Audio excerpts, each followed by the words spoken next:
ဝက်သားဟင်းစားပြတငယ်ချင်းရေဒီမှာပါခင်ဗျဝက်သားဟင်းနဲ့ငပိရည်နဲ့သူ့ဆရာဆောင်လေးပါစားကြပါအောင်ခင်ဗျကဲကျုံတော့မယ်ဗျာငပိရည်လေးနဲ့အရင်နေပါမယ်သမီးကလည်းစလုံးကြီးနေတိုင်းမို့ဟုတ်ကျုံမယ်ဗျာဝက်သားနေ့လေးနဲ့ရောနေတယ်ဗျာ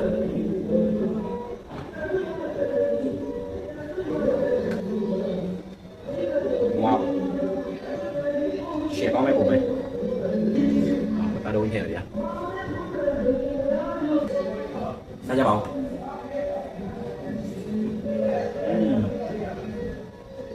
တာတော့ပိုက်မယ်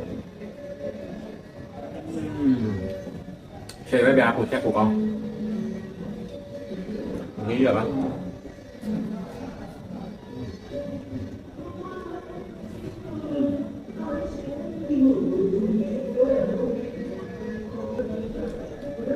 ขอดิ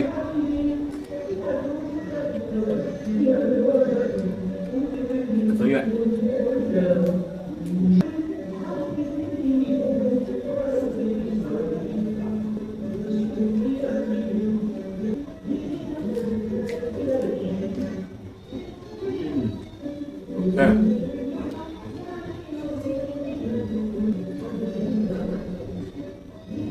นั่นแหละเป็นปะ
ကဲဒီဗီဒီယိုလေးကတော့ဒီလောက်ပါပဲဗျနောက်ဗီဒီယိုတွေမှာလည်းဗာဒီသားသားပြဖြစ်ရှင်သေးလဲဆိုတာကိုအောက်ကောမန့်လေးထဲမှာရေးတော့ပြကြပါဦးနော်